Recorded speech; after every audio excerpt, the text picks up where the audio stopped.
Okay. So we're going to start with the class and what that looks like. This is the MBA 2022 class, and I'm sure we will soon have the stats for the MBA 2023 class, who are actually starting this coming Monday.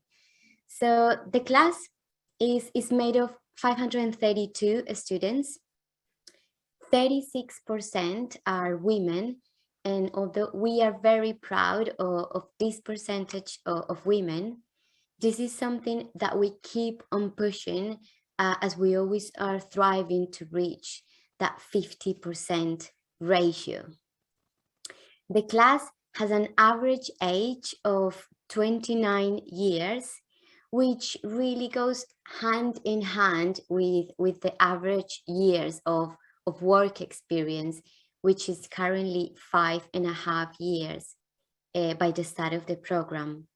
This does range though from 2 years up to 13 years of work experience. 89% of the class comes from outside the UK, and I think this gives you a really good indication of how truly international our MBA program is. And finally, we have 66 nationalities represented within the class, which again shows how diverse the class is. So in terms of the curriculum of the MBA program and what that consists of, this is how the 2 years are split. I don't expect you to be able to read everything in this slide, but the purpose really is to give you an idea of the structure of each year. You can always head over to our website and download the brochure for more specific information on each term, tailored core courses, electives, etc. But I'm going to run through with you now anyway as well. So before students come to campus, we have some pre-online courses that include accounting, finance, and statistics. This is to ensure that everyone is on the same level of understanding of the different areas of business. We know that not everyone comes from a business background. For example, we have lawyers, we have doctors, we have students who come from the military, who might not be as familiar with some finance terms as someone may be coming from investment banking, for example. So the pre-online courses really put everyone on the same page by the start of the program. Then when students finally arrive with us on campus, term 1 and 2 are made of a variety of business fundamentals. And every student in the class will have to take this. So you will spend the first few months going through different modules. Classes like data analytics for managers, strategy, marketing, this is just to name a few. Then moving into term 2 and 3, that's when our MBA becomes really flexible. We have the tailored core courses, which where students will be able to select according to their preferences, career goals. It is also when the experiential learning begins. So we have core courses such as the London Cup, which is a London-based consulting project where our students can work in small groups on consulting projects. There are usually 5 sector groups that we covered in the London Cup core. And these are financial services and fintech, tech and media, government and healthcare, fashion, luxury and retail, and travel and leisure. So these are some of the companies that we have worked with in projects within the London Cup core before. So this is really a great opportunity for students to get hands-on experience right from term 2. Then in the summer, students have 2 options. They can either do an internship or they can take part of the entrepreneurship summer school. A lot of the class, a big percentage of the class really, will do an internship, but there are also a bunch of students who would like to take that entrepreneurial route. So they join the entrepreneurship summer school. Then in the second year is really a blank canvas. So every student journey will look completely different. This can include taking more electives. As you could see, the first year is a lot more intense, and MBA students will need to complete between 10 and 12 electives to graduate. There are also students that do a second or even a third internship. And there is also the option to go on an international exchange program. We have partnerships with many universities. I believe it's more than 28 universities across the globe. And more experiential learning opportunities, such as the Global Business Experience, which is a mandatory part of the program and one of the highlights of year 2, where students can select from one of these 8 destinations that you can see on the slide, which focus on different topics depending on the location. Although it's difficult to forecast what's going to happen later in 2023 or 2024, we do envisage all our GBEs being available in person again. So as you can see, it is truly a time to tailor the MBA specifically for you. There's many opportunities for you to do this. And finally, the MBA is a 2-year full-time program. However, one of the things that really makes our MBA program unique is the flexibility. The students have the option to condense the program into 15, 18, or 21 months. It is the same program no matter when you graduate. So you will have the exact same qualification even if you exit in 15 or 18 months. One of the best things as well about this flexibility is that you don't have to make the decision before you start the program. Some students will make the decision to exit early for various reasons. Maybe they are sponsored and the companies would like them to do a shorter MBA. Maybe they receive a full-time job offer and the company wants them to actually start early.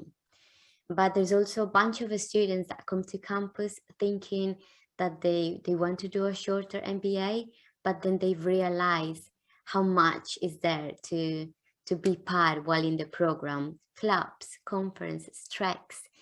So they end up making the decision of going for the 21 months. So there is plenty of flexibility. And I think I just wouldn't be doing the MBA experience justice if I didn't speak about the community. At LBS, there are more than 70 clubs ranging across social and professional interests. Like one of our students once said, the clubs are the life and blood of the LBS experience. For example, we have our Women in Business clubs, which is sort of one of our diverse and inclusive clubs. But the clubs really range from PE and consulting clubs all the way to salsa, to football, and even the wine and spirits club. So it is a fantastic way to expand your network and connect with people beyond your program or stream, to find like-minded people, whether on a professional or on a purely social level. So this is how the community come alive. And also there are different tracks. The clubs organize conferences, panels. They even provide recruitment support in different industries.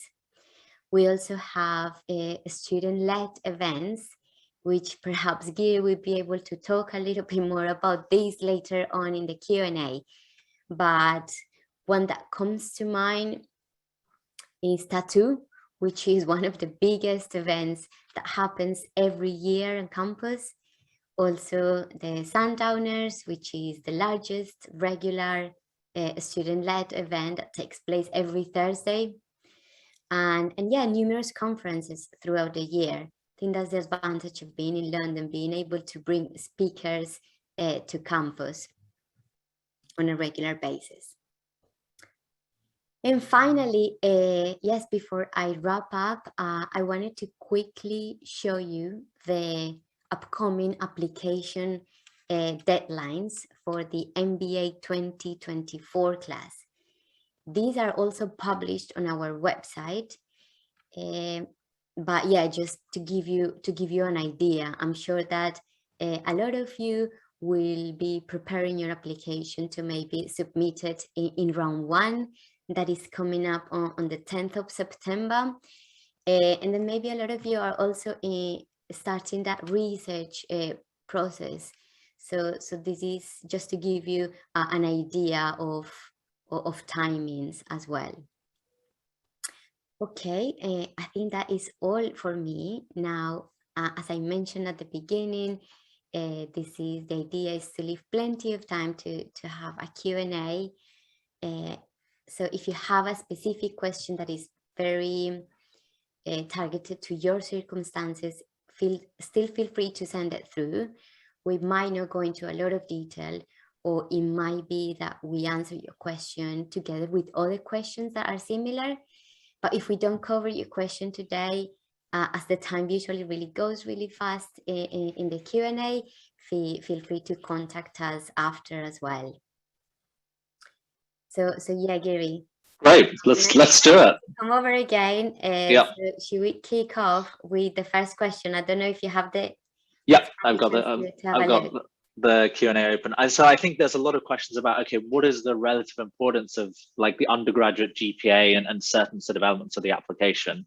You know, it's a very holistic application, right? So we ask a lot of short answer questions. You've got the essays. There's many data points within that application. So both from your own sanity's sake in terms of prioritizing your time, as well as sort of looking at how you're filling in the application form, really think very holistically. So get a great cadence of personal and professional examples across your career to date and spread that out across the application without overlaps so that it really comes across as holistic.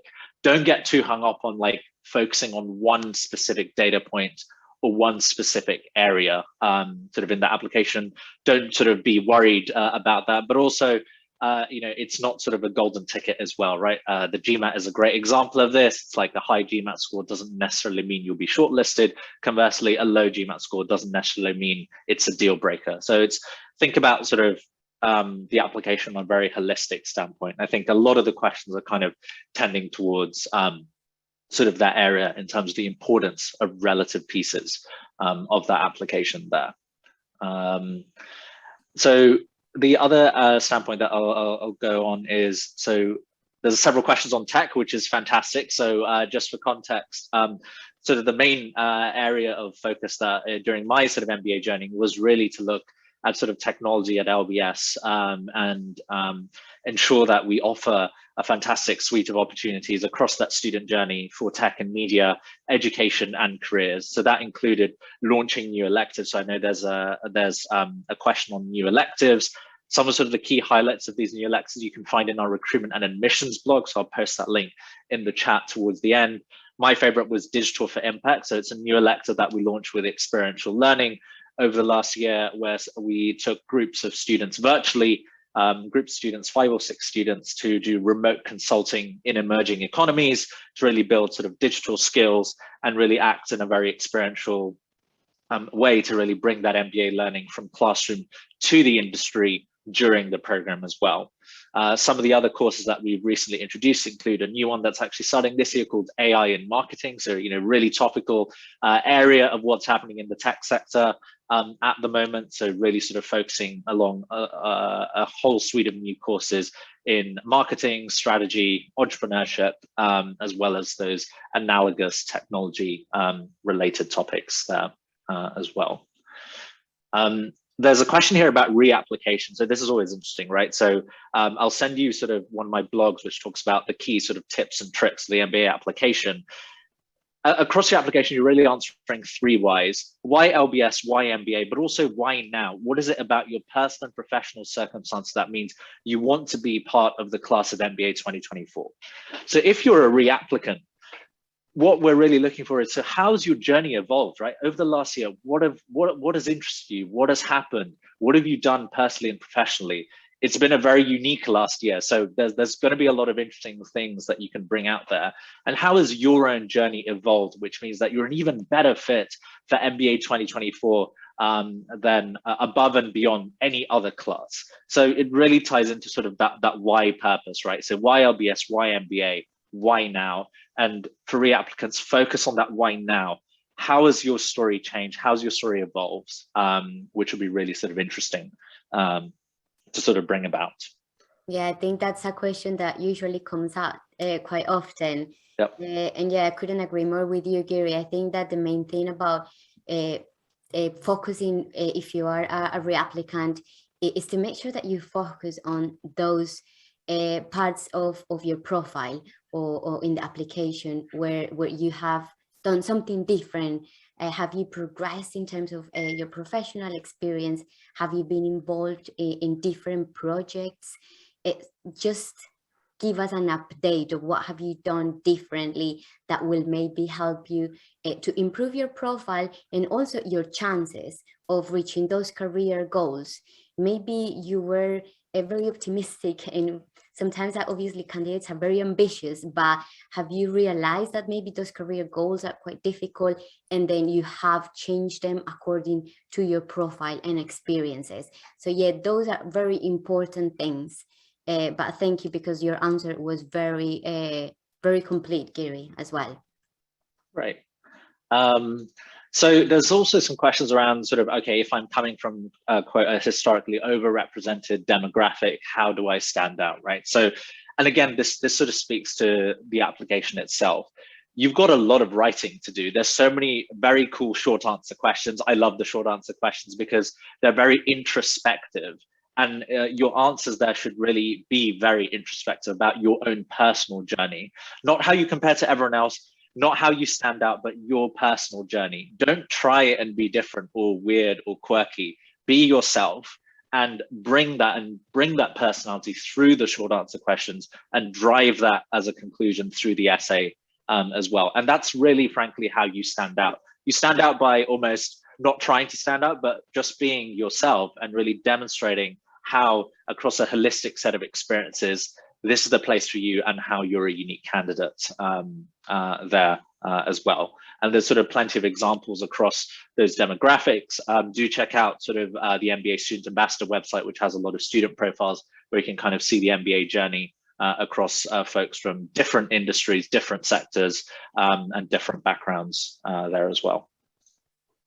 Giri, I wanted to ask you quickly, there's someone interested in knowing more about the summer internship, the entrepreneurship summer school, or, you know, like all those different options that you have for summertime. Which one did you choose? Which one would you recommend according to your experience? Sure. I'll sort of take a broader view on that, because there's a couple of questions around careers in general, and I know you guys have a session with Christian a bit later from the Career Center. So summer internships. So firstly, in-semester internships. A lot of students do that. It's a great way to either sort of work on a startup idea or work with a startup in a more sort of lower risk environment, etc. And the flexibility of the program means that literally, you can do classes Monday, Tuesday, Wednesday, and have Thursday, Friday off, which is exactly kind of what I did. And I did 3 in-semester internships during the 2 years of the program, because it's so flexible. You do a lot of structured recruiting, which is where, you do structured sort of summer internships there. So I did my summer internship at American Express, on-campus recruiting, did interviews on campus, offers through campus. Basically, everything happens on campus recruiting, but also from an entrepreneurship side. So you've got ESS, the Entrepreneurship Summer School. And for entrepreneurship at LBS, do check out the Institute of Innovation and Entrepreneurship, which is run by Jeff Skinner and Louisa Alemany.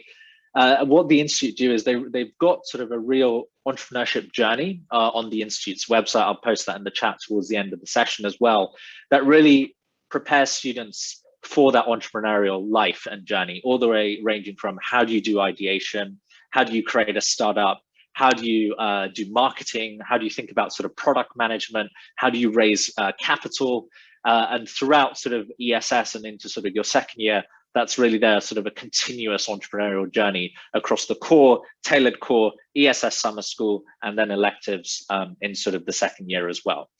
Worth noting that in the summer, electives become super flexible. So you can do multiple back-to-back summer internships as well, which is, again, exactly kind of what I did. And that's a great way to really understand different stages of a company's growth, different sectors, experience new things, and then make an informed decision about your future career choice. Because I think one of the key sort of elements that sets LBS apart is that this is not a means to an end. The MBA is never a means to an end. It is about a personal and professional journey over your 2 years to inform your future career choices and give you the platform to succeed in 10, 15, 20 years, right? So really take that opportunity during the 2 years to think about as many diverse experiences as you can have to really aid in that journey.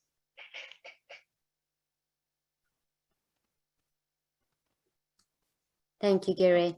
You said that you wanted to touch on a few questions that you saw about careers. Yeah. Is there anything else that you would like to cover?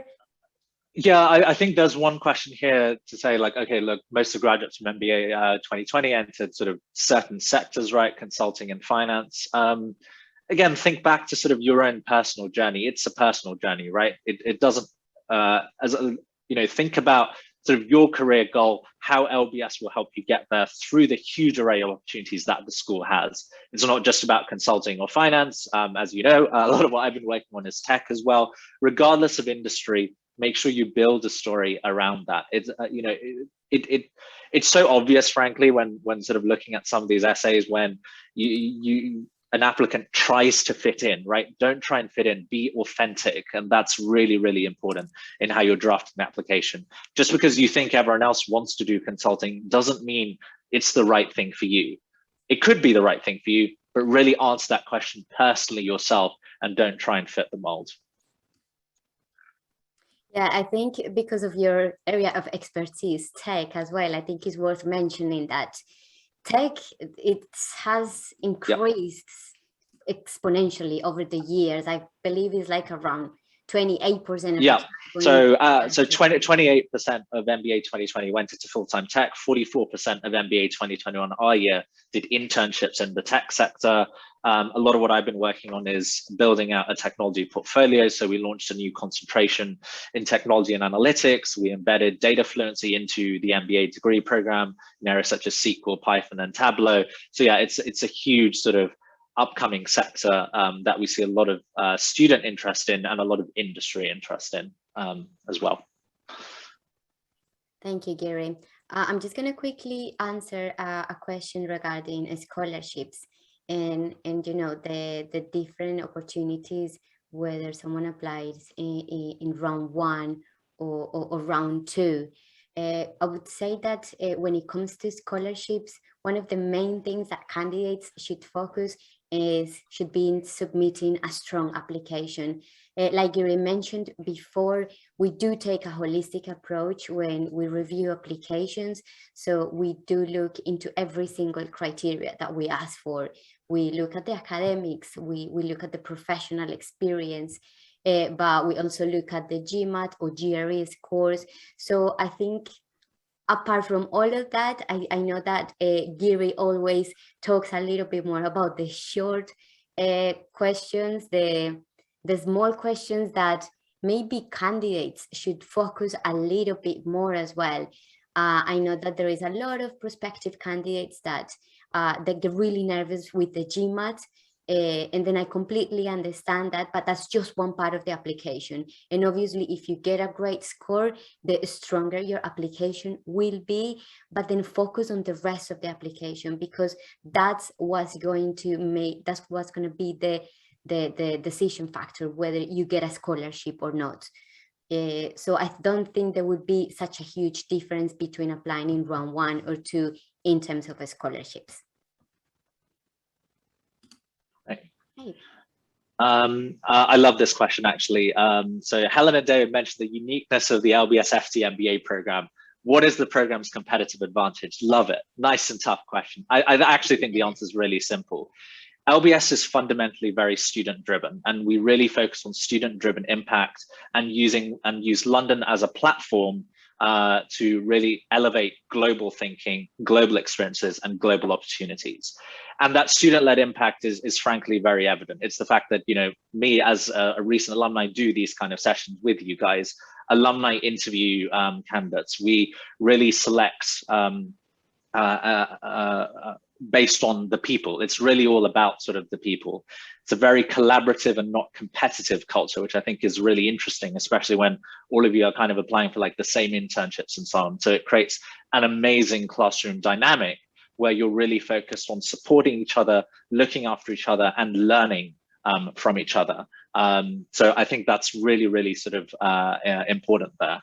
I really also think that LBS, it's called London Business School, but we don't just focus on London, right? So a lot of our students actually use that platform to do things internationally, whether that's through global business experiences, international exchange, consulting projects abroad, or various treks. You know, in the Tech and Media Club, we ran treks out to Dublin, New York, Silicon Valley, emerging markets across Africa, across India, startups in Berlin, Tel Aviv, which is tied to sort of the GBE. So it's really having a very global experience with London as sort of the baseline. And I'd say sort of the third thing there is, you know, having just graduated from the program, I don't feel as if I received a degree from an institution, which is a weird thing to say, you know, given that this is an LBS event. But actually, I feel that, and every class feels this way, you don't just receive a degree from LBS, but rather over the 2 years, we work with the school, with people like Helen, people like David across the MBA program office to craft a very unique 2-year journey for that particular class. And every MBA class is unique, right? And I think that's why, you know, going back to my point earlier, the why now piece is so important. What is it about this particular class that interests you?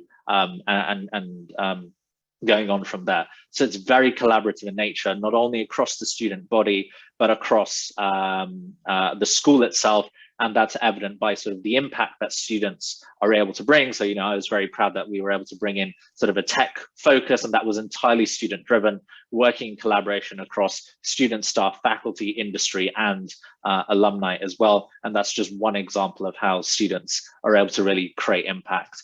And again, it goes back to the application, right? We want to really know, how are you going to add value to the community? What excites you most about LBS across the classroom, the cohort, and the school level? But also, what do you think is your value add to the community across that classroom, cohort, and school level? Not only in the 2 years that you're going to be in the program, but for life as well. And really think about sort of the answer to that as well.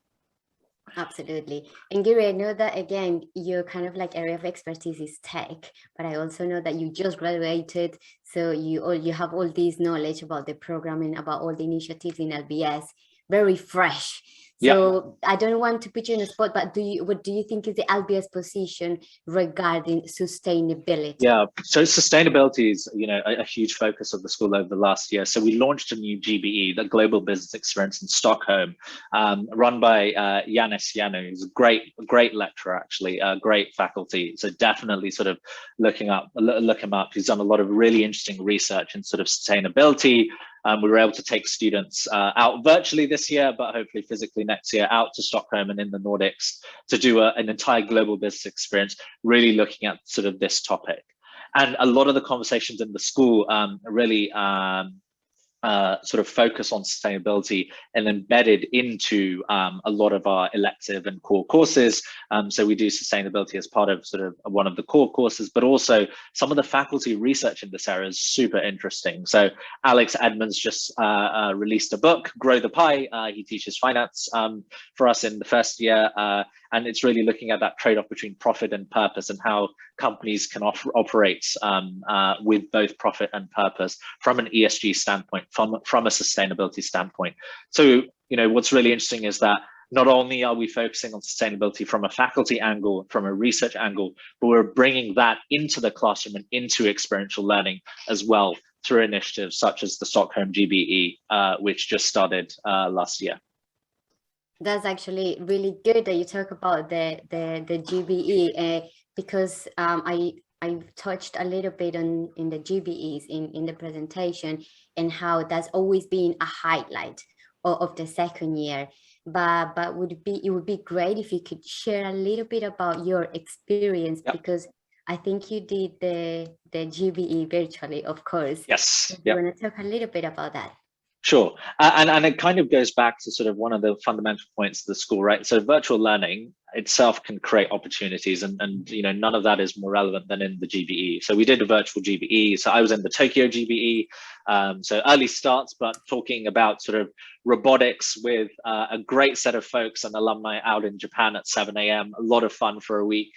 So really focusing on key themes such as economic stagnation in Japan, led by Professor Linda Yu, who again has written some fantastic books actually on sort of the topic as well. Really looking at, okay, the rise of robotics in the Japanese economy. What do we think about that? How do we think about economic stagnation in the country? And really in small groups, having these very senior chats actually. So for example, we had the head of equity research at Nomura join us, various sort of leaders from industry in Japan, as well as our alumni base in Tokyo. And a lot of that was great to sort of interact with industry, interact with alumni, and again, apply the MBA in a different context, right? So based on what we learned in the classroom and then applying it straight away. The Tokyo GB was actually timed really well for me. I had just done the course in sort of product management. So we're looking at how to do sort of go-to-market strategy. And literally the week after, our task in the GBE was actually to do a go-to-market strategy for a Japanese robotics company, looking at the applications of robotics in care homes. So really, really interesting concept. They had a pet seal, the animal seal. So they had, that could like move and stuff, and it was a robot. So very, very interesting. And these are the kind of things you wouldn't really imagine you'd do in the MBA. So we were saying to sort of the experiential learning teams, who would have thought a couple of years ago that at 7 a.m. I'd be discussing a go-to-market strategy of like a fluffy like seal robot. So these are the kind of things that we do. A lot of fun. Do check out the recruitment and admissions blogs. We did a daily blog during the Tokyo GBE on sort of the experiences there. And then, it was an amazing sort of experience there. And I can only imagine sort of once the GBEs go physical, they'll add that level, additional layer on that experience as well. That's absolutely fascinating, and I think I've read your blog, and I highly recommend everyone to have a look as well. Giri has actually written quite a few blogs, and I think you're gonna share those links. Yeah, I'll start putting some of the links in the chat as well. That would be really good. I have someone asking, what's the most interesting class you have taken at LBS? And I think that's quite good for the audience. Yeah. Here. Awesome. So interesting, fun, emotional. Let's loop those in together. Negotiations and bargaining, which I think is hilarious sort of looking back on it. So over like a period of 8 to 10 weeks, half the class is essentially a trade union, and the other half of the class is negotiating against that trade union. And it's a very complex, like multi-level negotiation with faculty. And then each time in each class session is split in half. So we do an hour of negotiating a specific point. Faculty and teaching assistants record you. So they're like recording you on Zoom and recording you in the classroom. And then you review how you negotiated and what you did and what you learned. And it's so topical. It's so interesting to see sort of how you come across in terms of negotiation and strategy and those skills. And, you know, because it's done over a period of 8 to 10 weeks, people get so emotional. You know, people in my team were nearly in like tears. I had like Zoom background saying like, take down the unions and stuff like this. So it's really fun. And it's, again, an example of how actually what you do in the classroom is so practical, right? These are not lectures. We actually don't have lectures in LBS, by the way. It's called sessions, and it's called sessions for a reason, right? Because in that 2 hours and 45 minutes, you're going to be working in groups. You're going to be doing really interesting things like negotiation. You're going to be doing all these various practical elements that cement your learning in each and every single one of the electives, and nothing exemplifies that more for me than what we did in negotiations and bargaining. Great, Giri. I have a really interesting question as well here for you. And someone wanted to know what was your background before the MBA? How did you decide to come to LBS? And if during the MBA, did anything change in your perspective in terms of your career goals, your post MBA aspiration? Yeah, sure. So in my essay, I wrote that, you know, I wanted to do consulting. So unfortunately, that didn't happen. And I think, you know, what I realized actually during sort of the program, talking to people, talking about sort of my experiences, that actually I really enjoyed not only developing strategy, but also implementing strategy. It's really a career more in sort of product management in sort of the tech area. I did engineering at undergrad and then worked in financial services for 5 years before the MBA. So really sort of pivoted more towards the tech side, then got really interested on how to actually do this, you know, work with the school in developing the tech curriculum. So yeah, my journey sort of evolved. And that's the thing, right? It's not a means to an end. It's about the experiences, the people you talk to, the people who will challenge your own thinking, and how that informs your future career is absolutely key. Thank you. Giri, we don't have much time left. Is there a question that you've seen that you think will be beneficial for the audience? Or if you haven't seen anything in particular, maybe something to share with the audience, because I'm sure that a lot of attendees will be submitting their application. So any last piece? Yeah, sure. So just sort of in the chat, I've just kind of put my MBA profile so you can kind of read about the journey on sort of the website. I wrote a blog on the application tips and tricks, so do sort of take a look at that. Feel free to sort of connect on LinkedIn. We'll be doing sort of more one-on-one chats going forward as well. If you're interested in a bit more fun type of stuff, I actually did a Poets and Quants video interview, which is a lot of fun. So definitely check that out. And I think, you know, to close, it's the 3 whys. Like, when you sort of think, leave this webinar, like leave this open day, right? When you think about sort of this evening, when you're reflecting on the day, really think about, okay, why LBS, why MBA, why now? What did I learn during the day that really stood out to me that said like, yep, I can identify with that. Where do I think I can add value to the MBA program? Who are the people I talk to? What did I find interesting about them? Who do I need to reach out to? How can I build my network? Talk to current students, talk to alumni, build that sort of community sort of yourself, and make a very sort of holistic approach to the application. And most fundamentally, really write these applications sort of from the heart. I actually remember sort of our orientation was actually 2 years ago to the day, 14th of August, 2019. And, you know, one of the things that Alessandra, who I'm not sure who's on the call, so Alessandra from admissions typically sends out like the acceptance emails, and right at the bottom of that acceptance email it says, you know, we're very proud of LBS, but also you'll be proud of what you can achieve with us. And I think that is really, really important. Students come into the program, we're looking for students who come into the program who want to create impact and drive impact on a global level. really think about that throughout sort of your application, and write those applications from the heart, and be authentic, and everything else, frankly, just falls into place. Thank you so much, Giri. I think that that's a perfect place to leave it for today. So thank you again for joining us. Thank you to all the attendees for coming along this session, and I hope you continue to enjoy the rest of the sessions that we have this afternoon. I don't know if, Giri, do you want to say anything else before we go? No, I think that's it. I mean, continue to connect, continue to learn more sort of about the school.